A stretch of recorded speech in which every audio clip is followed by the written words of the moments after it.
तालिबात अस्सलाम वालेकुम रहमतुल्लाहि वबरकातुहू। आज हम वक़्वा देखेंगे। वक़्वा शुरू करने से पहले हम मुआफ़िक़ मासिल किसे कहते हैं वो देखेंगे। मख़सूस शर्त पूरा करने वाले हासिलात को मुआफ़िक़ मासिल कहते हैं। हम मासिल इस लफ्ज़ से वाकिफ़ हैं। हमने सीखा है बेतरतीब तजुर्बा के तमाम नताइज क्या कहलाते हैं? मासिल कहलाते हैं। और मुआफ़िक़ मासिल क्या है? मख़सूस शर्त पूरा करने वाले हासिलात को क्या कहते हैं? मुआफ़िक़ मासिल कहते हैं। जैसा देखिए आपने क्या करे, एक पासा फेंके। अब पासा अगर आपने फेंके तो नमूना वसत क्या आती है?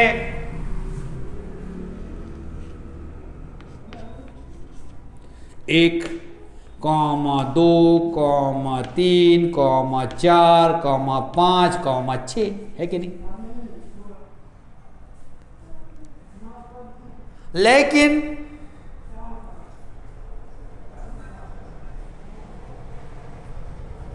पासा अगर आपने फेंके, पासे पर अगर जुफ्त अदद आता है तो यहां पर कौन सी मखसूस शर्त पूरी हो रही है?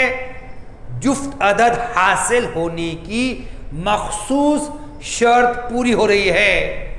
तो यहां पर मुआफ़िक़ मासिल क्या है? फिर मुआफ़िक़ मासिल शर्त कौन सी पूरी होना? पासे पर जुफ्त अदद आना। अब यहां पर जुफ्त अदद कौन से हैं? 2 है, 4 है, 6 है। ये हो गए मुआफ़िक़ मासिल हो गए। जैसा देखिए आप लूडो खेल रहे हैं और आपको क्या चाहिए? पासे पर जुफ्त अदद चाहिए। ऐसा नहीं, आपने पासा फेंके तो पासे पर 2 आ गया या 4 आ गया या 6 आ गया। आया समझ में? मतलब ये आपके लिए मुआफ़िक़ मासिल हो गया। अब वक़्वा किसे कहते हैं? नमूना वसत दिया हुआ हो तो मुआफ़िक़ हासिलात के सेट को वक़्वा कहते हैं। नमूना वसत दिया हुआ हो तो मुआफ़िक़ हासिलात के सेट को वक़्वा कहते हैं। अब नमूना वसत दिया हुआ है आपको। अब आपको क्या चाहिए? शर्त क्या है? पासा फेंकने पर पासे पर जुफ्त अदद आना। तो मुआफ़िक़ मासिल, यहां पर मुआफ़िक़ मासिल कौन से हैं? 2, 4 और 6। इनका जो सेट है, इनको अगर आपने क्या करते सेट में लिख दिए, कर मेहराबी खौस भी लिखे 2, 4, 6, ये क्या हो गया? वक़्वा हो गया। क्लियर?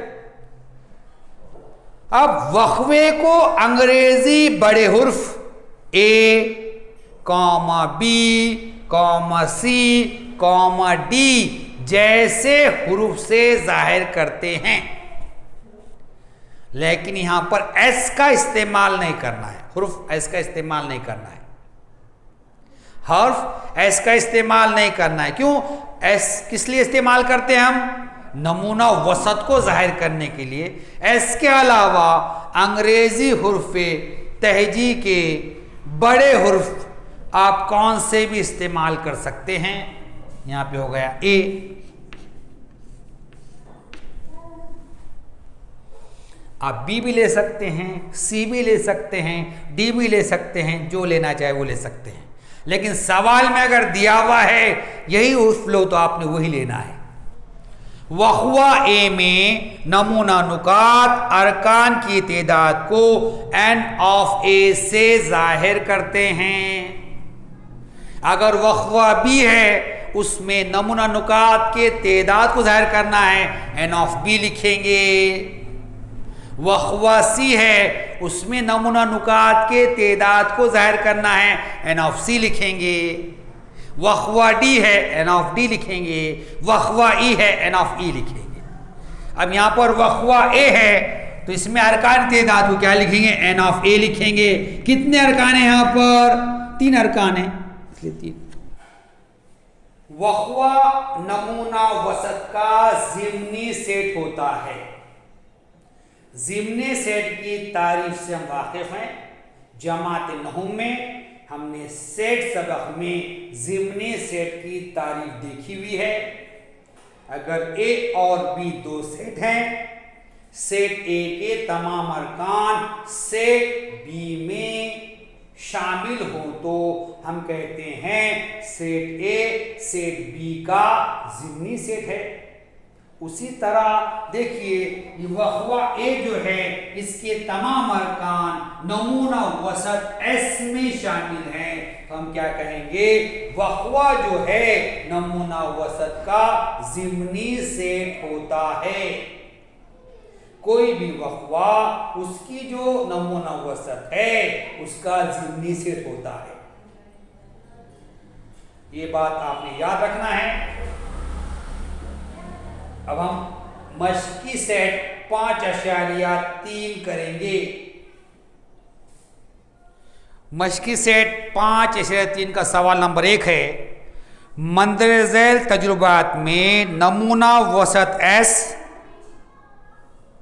के अरकान की तादाद n ऑफ s, इसी तरह वखवा ए कॉमा बी कॉमा सी सेट की सूरत में लिखिए और ए में अरकान तादाद n ऑफ ए, बी में अरकान तादाद n ऑफ बी और सी में अरकान तादाद n ऑफ सी लिखिए।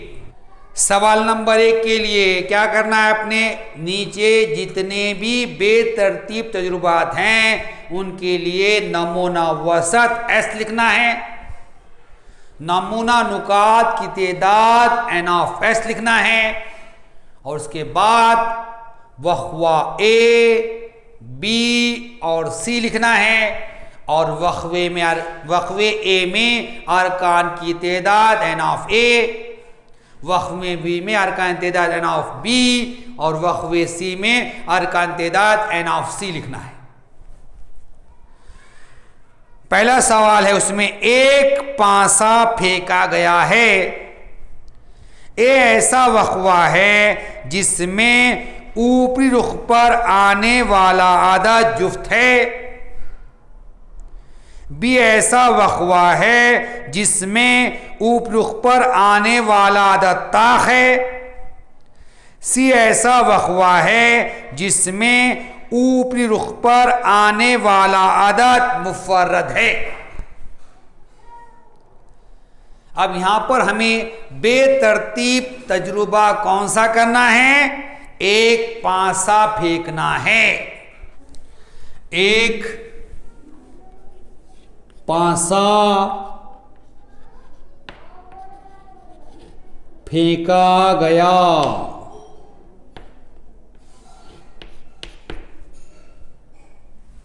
नमूना वसत लिखना है इसके लिए, नमूना वसत। देखिए एक पासा अगर आपने फेंके तो नमूना वसत क्या आती है,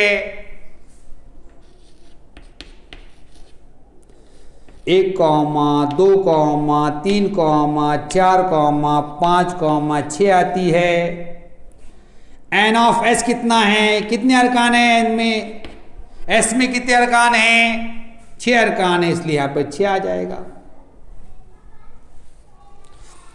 अब ए ऐसा वखवा है जिसमें ऊपरी रुख पर आने वाला आदद जुफ्त है। ए ऐसा वखवा है जिसमें ऊपरी रुख पर आने वाला अदद जुफ्त है।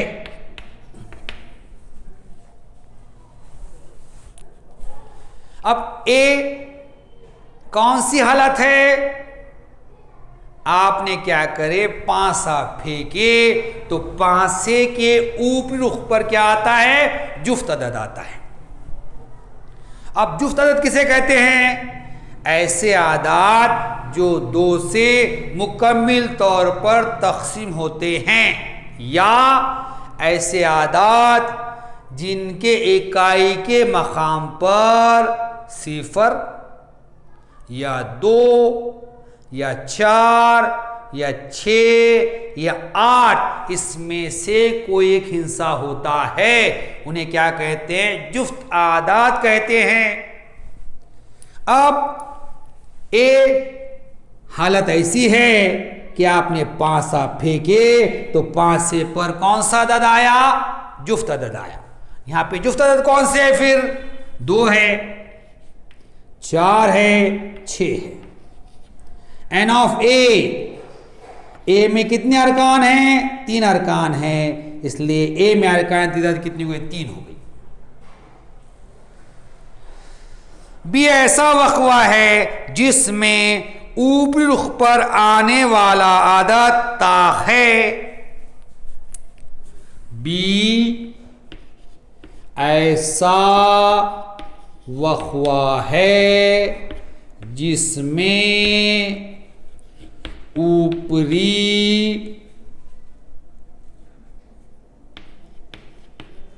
रुख पर आने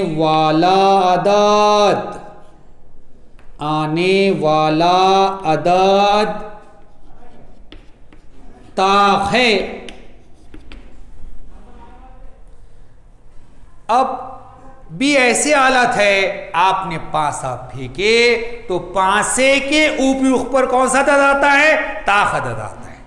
ताख अदद किसे कहते हैं? ऐसे आदात जो 2 से मुकम्मिल तौर पर तकसीम नहीं होते, या ऐसे आदात जिनके इकाई के मकाम पर 1 या 3 या 5 या 7 या 9 में से कोई एक हिस्सा हो, उन्हें कौन से अदद कहते हैं? ताख अदद कहते हैं।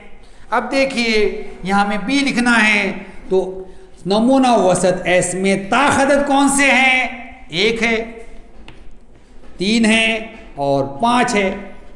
इसलिए एन ऑफ बी कितने अरकान हैं? यहां पर 3 अरकान हैं, इसलिए 3, ये एक रुकन है, ये दूसरा, ये तीसरा है। सी ऐसा वक़्वा है जिसमें ऊपरी रुख पर आने वाला अदद मुफर्रद है। सी ऐसा वक़्वा है जिसमें ऊपरी रुख पर आने वाला अदद मुफर्रद है।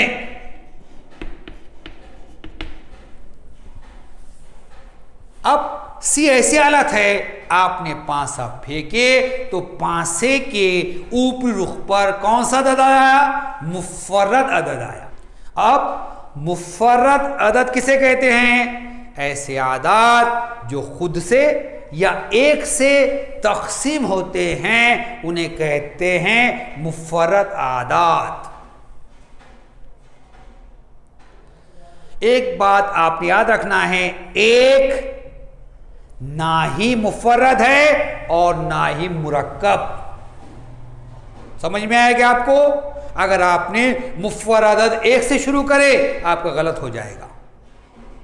मुफर्रद अदद 2 से शुरू होते हैं, 2 छोटे से छोटा जुफ्त मुफर्रद अदद है।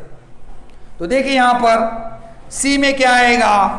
तो देखिए एस में मुफर्रद आदात कौन से हैं? 2 है, 3 हैं और 5 है। एन ऑफ सी कितने अरकान हैं? 3 अरकान हैं। यहां पर हमने सवाल नंबर 1 मुकम्मिल कर लिए। सवाल नंबर 2 है, 2 5 से एक ही वक्त में फेंके गए। ये ऐसा वक़्वा है जिसमें ऊपरी रुखों पर आने वाले आदाद का मजमुआ 6 का ज़ाफ है। भी ऐसा वक़्वा है जिसमें ऊपरी रुखों पर आने वाले आदाद का मजमुआ कम अज कम 10 है। सी ऐसा वक़्वा है जिसमें ऊपरी रुखों पर आने वाला आदद यकसां है। अब देखिए यहां पर हम कौन सा बेतरतीब तजुर्बा कर रहे हैं। हम क्या कर रहे हैं? 2 5 से बैक वक्त फेंक रहे हैं, एक साथ फेंक रहे हैं। 2 5 से एक ही वक्त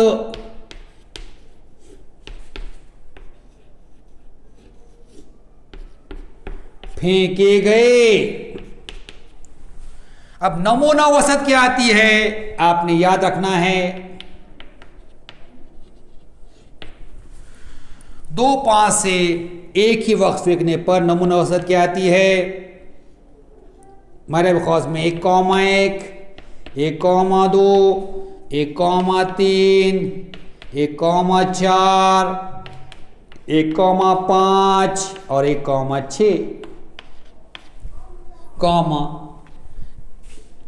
2,1, 2,2, 2,3, 2,4, 2,5, 2,6, 3,1, 3,2, 3,3, 3,4, 3,5, 3,6, 4,1, 4,2, 4,3, 4,4, 4,5, 4,6, 5,1, 5,2, 5,3, 5,4, 5,5, 5,6, 6,1, 6,2, 6,3, 6,4, 6,5, 6,6। मेरा भी खौस बंद। एन ऑफ एस कितना आता है हमें पता है, 36 आता है। 36 अरकान है यहां पर। अब देखिए ये ऐसा वक़्वा है जिसमें ऊपरी रुख पर आने वाले आदाद का मजमुआ 6 का ज़ाफ है। ए ऐसा वक़्वा है जिसमें ऊपरी रुखों पर आने वाले आदाद का मजमुआ 6 का ज़ाफ है। देखिए हालत ए क्या है, आपने 2 5 फेंके तो 5 के ऊपरी रुखों पर जो आदाद आते हैं अगर आपने उनका मजमुआ करे, उनकी जमा करे तो वो 6 के ज़ाफ में आती है। 6 के ज़ाफ बोलते कौन से आती है? 6 आती है, 12 आती है, 18 आती है, 24 आती है या 30 आती है या 36 आती है जमा करने के बाद। अब यहाँ पे 2 होना 6 या 12। उससे बड़ा नहीं आने वाला। अब देखिए, अब ए में क्या आएगा,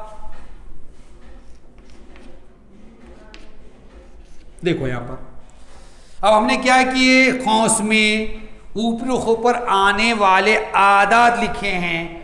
तो देखिए, ये पहले 5 से का आदद है, ये दूसरे 5 से का, दोनों जमा करें, एक और एक 2 होता, आपको क्या चाहिए, 6 चाहिए या 12 चाहिए या 18 चाहिए।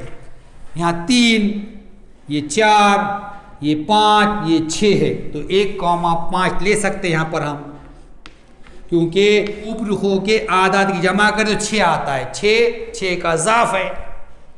यहाँ 7 है, यहाँ 2 और 1 3, 2 और 2 4, 2 और 3 5, 2 और 4 6, ये ले सकते हैं। 2,4 जमा करें आपने तो 6 आ रहा, 2 और 5 7, 2 और 6 8, 3 और 1 4, 3 और 2 5, 3 और 3 6, ये ले सकते हैं हम। 3,3 ले सकते हैं। 3 और 4 7, 3 और 5 8, 3 और 6 9, 4 और 1 5, 4 और 2 6, ये भी ले सकते हैं। 4,2, 4 और 3 7, 4 और 4 8, 4 और 5 9, 4 और 6 10, 5 और 6, ये भी ले सकते हैं। 5 और 2 7, 5 और 3 8, 5 और 4 9, 5 और 5 10, 5 और 6 11, 6 और 1 7, 6 और 2 8, 6 और 3 9, 6 और 4 10, 6 और 5 11, 6 और 6 12, ये ले सकते हैं। 6,6। अब हमने क्या किए, यहां पर ऐसी जोड़े लिखे जिनके ऊपरी रुखों को जमा करे तो क्या आती है, 6 के इजाफ में आती है। कितने अरकान है यहां पर, 1 2 3 4 5 और ये 6 अरकान है। एन ऑफ ए 6 आ गया। भी ऐसा वक्फा है जिसमें ऊपरी रुखों पर आने वाले आदाद का मजमुआ कम से कम 10 है। बी ऐसा वक्फा है जिसमें ऊपरी रुखों पर आने वाले आदाद का मजमुआ कम से कम 10 है। अब भी ऐसी हालत है, आपने 2 पासे फेंके तो पासों के ऊपरी रुख पर जो आदाद आते हैं उनकी अगर आपने जमा करे, उनका मजमुआ करे तो जमा कम से कम 10 आती है। अब सबसे पहले कम से कम 10 का मतलब क्या है, कम से कम 10 का मतलब 10 या 10 से ज्यादा, 10 से कम नहीं। मतलब जमा अगर 10 आई तो लिखना है आपने, 11 आई तो भी लिखना है, 12 आई तो भी लिखना है, 13 आई तो भी लिखना है। क्या बोला उसने, जमा क्या आना, कम से कम 10 आना। कम से कम 10 यानी 10 या 10 से ज्यादा। ऊपरी रुखों के आदाद के अगर आपने जमा करे तो कम से कम 10 आना, 10 से कम नहीं आना। तो आप क्या करेंगे, बी में ऐसे अरकान लिखेंगे जहां पर ऊपरी रुखों के आदाद की जमा 10 आती है या 10 से ज्यादा आती है। हमें क्या चाहिए, यहां पर ऐसे अरकान चाहिए जिसमें ऊपरी रुखों के आदाद की जमा की जाए तो 10 आती है या 10 से ज़्यादा आती है। तो देखिए यहाँ पर, यहाँ कितनी जमा आ रही, 2 आ रही, यहाँ पर 3, यहाँ पर 4, यहाँ पर 5, यहाँ पर 6, यहाँ पर 7 आ रही है।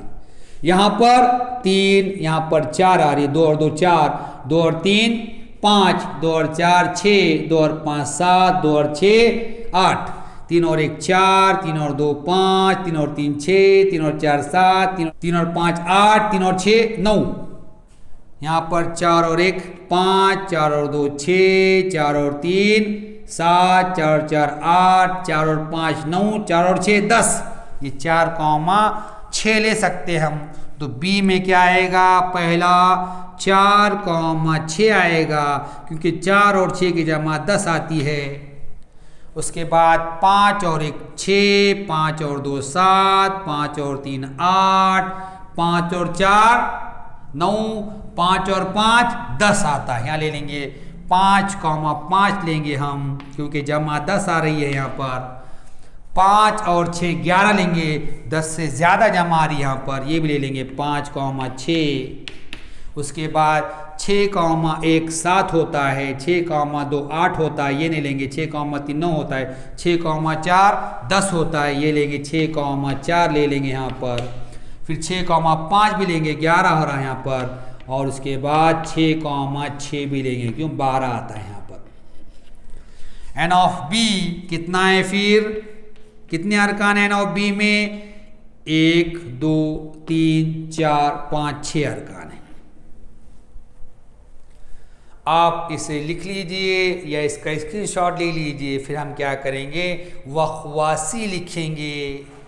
सी ऐसा वखवा है जिसमें ऊपरी पर आने वाले अदद यकसा हैं। सी ऐसा वखवा है जिसमें ऊपरी रुखों पर आने वाले अदद यकसा हैं।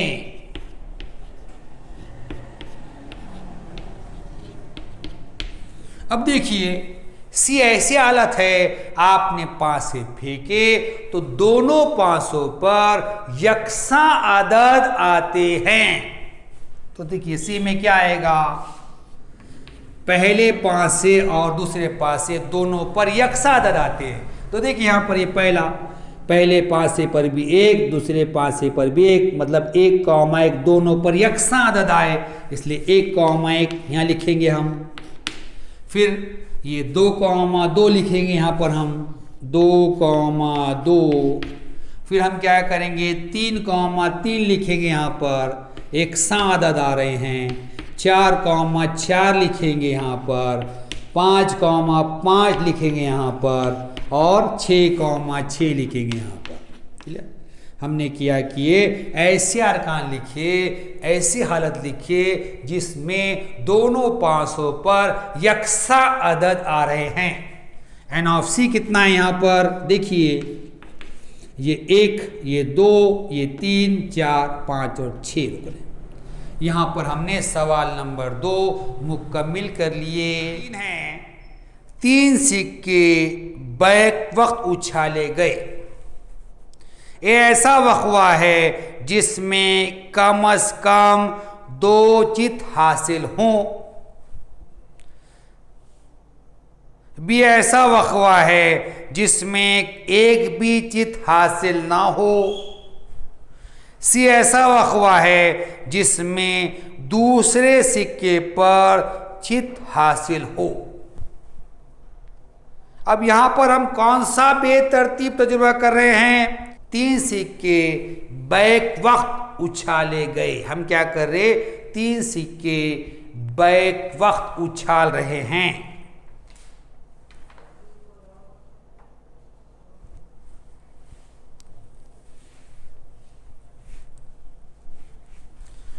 तीन सिक्के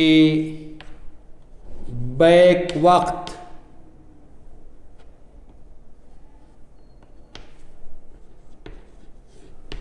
उछाले गए।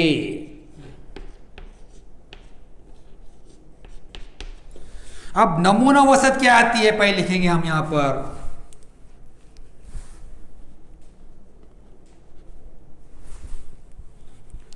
नमूना वसत,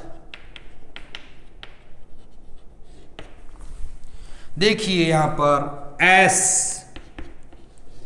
तीनों सिक्कों पर चित आता है, या पहले 2 सिक्के पर चित और तीसरे सिक्के पर पट, या पहले सिक्के पर चित दूसरे पर पट तीसरे पर चित। या पहले सिक्के पर पट और दूसरे 2 सिक्कों पर चित, या पहले सिक्के पर चित आएगा और दूसरे 2 पर पट,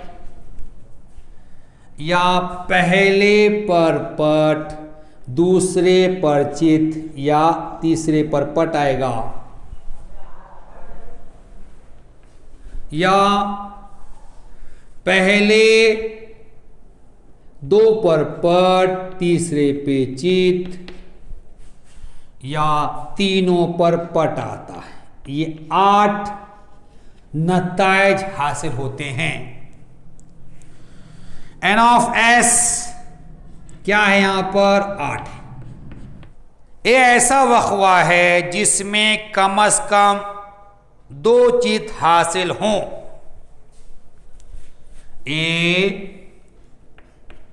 ऐसा वक्वा है जिसमें कम से कम 2 चित हासिल हों। सबसे पहले कम से कम 2 चित का मतलब क्या है? कम से कम 2 चित का मतलब यह है 2 चित या 2 से ज्यादा चित,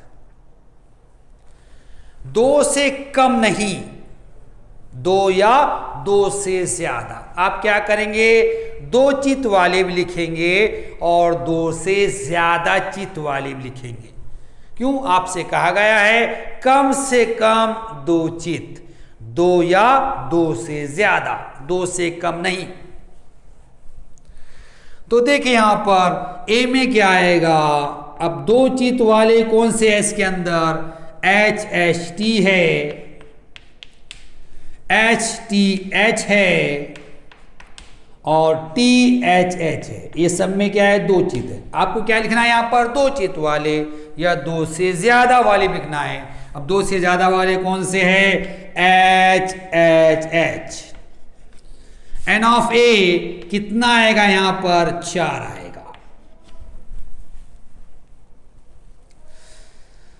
बी ऐसा वक्वा है जिसमें एक भी चित हासिल ना हो। बी ऐसा वक्वा है जिसमें एक भी चित हासिल ना हो। बी ऐसी हालत है जिसमें आपने सिक्के उछाले तो सिक्कों पर एक भी चित हासिल नहीं होता है। अब एक भी चित हासिल नहीं होता है मतलब सिर्फ पट आता है, चित नहीं आता है। तो यहां लिखेंगे बी में अब सिर्फ एक भी चित नहीं वाले कौन से हैं यहां पर? ये लास्ट वाला, आखिरी वाला है। टी टी टी, तीनों पर पटा। एन ऑफ बी कितना होगा यहां पर? 1 आ गया। सी ऐसा वक्वा है जिसमें दूसरे सिक्के पर चित हासिल हो।